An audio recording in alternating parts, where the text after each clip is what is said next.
As we start a new year of webinars and other activities, let me just say a few words about the IMG.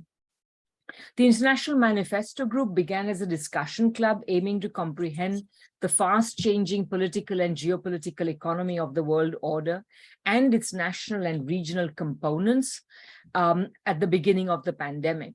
We are from around the world, from North and South America, Europe and Africa, West Asia, Russia, China, East and Southeast Asia, South Asia, and we aim to be even more inclusive.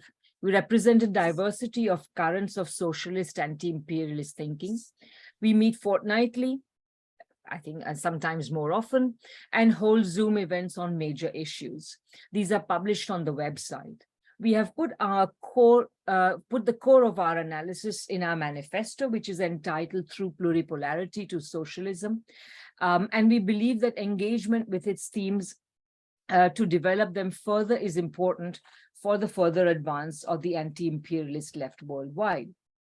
I hardly have to tell the audience that since the pandemic, fundamental other disruptions have continued, taking new forms, including the West's proxy war on Russia, the one it threatens against China, and the broad spectrum of hybrid aggressions against a whole range of countries across all continents.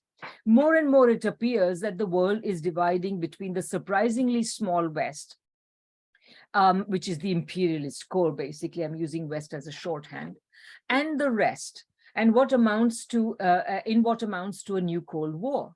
And if this were not enough, US actions are also deepening and widening long-standing cracks and cleavages that crisscross the US-led Western alliance itself. So we are in a world war, and many are calling it that. Like the other two world wars, it combines inter-imperialist rivalries and the struggles of oppressed nations against the imperial world. Only the latter element, which had already become more, today, however, the latter element, which had already become more prominent in the Second World War, dominated the intervening Cold War, is now arguably becoming the dominant element. Latin America in general and Brazil in particular are theaters in this world war. And our webinar could not come at a more critical moment. Most broadly, Latin America is a theater of the widening scissors between the decline of the US and the rise of China, where this is being played out. Just two statistics stand out. China is South America's biggest trading partner, including that of its leading economies, Brazil, Argentina, Chile. And 71% of the US's Latin American trade is with Mexico, which is, of course, part of the US-Mexico-Canada trade agreement. As everywhere else, the United States is reacting to its declining influence in Latin America, signified inter alia by de-dollarization agreements being made by governments across the political spectrum, not just with diplomatic overtures, not just with international aggression, but also with efforts to intervene in domestic politics to subvert governments with a growing anti-imperialist orientations.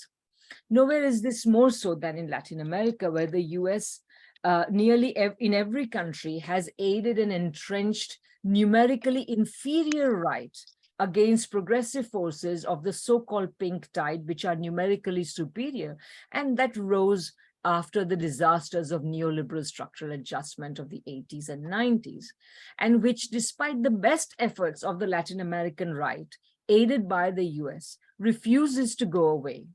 What is worse, even after installing right-wing governments, the situation does not help the United States. As we see, for example, in Brazil and Colombia, even when they were under right-wing governments, they saw economic relations with China deepen at the expense of the United States.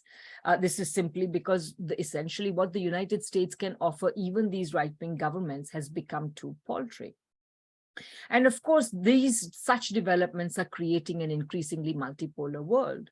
So still, despite all this, bereft of any other recourse, afraid of losing what access it retains to cheap Latin American resources, including newly important ones like lithium, the United States has aided right-wing coups throughout the continent. In the 21st century alone, according to an article I saw on Monthly Review Online, the US has been actively involved in coups in Haiti 4 times, Venezuela 5 times, Cuba twice, Bolivia 3 times, Honduras twice, Ecuador twice, and in Paraguay, Guatemala, Argentina, El Salvador, Brazil, and Peru.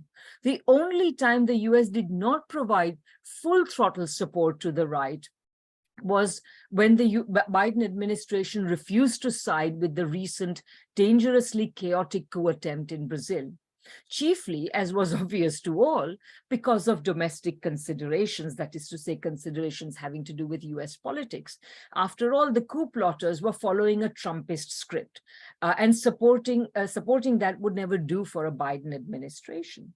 Clearly, the United States has not fought shy of deposing President Castillo recently, although there too, the people have not given up the fight. This is the broad context in which we are holding this seminar. How do we expect the situation to unfold in Brazil, in the rest of Latin America? What is the balance of political forces in Brazil? Particularly, how do we explain the narrowness of Lula's victory? Will the new government be able to return to the policies of poverty alleviation, social justice, economic development, environmental protection, and progressive internationalism, particularly after the damage that the Bolsonaro government has done to Brazilian government's institutional infrastructure and therefore to governmental capacity? How does the evolving situation in Brazil impact other countries in the region and elsewhere? These are some of the questions that will be addressed by this webinar. And to do so, we have an absolutely stellar array of speakers. I'm Michael Hudson. I'm appearing here for the International Manifesto Group. If you like this video and ones like it, please subscribe.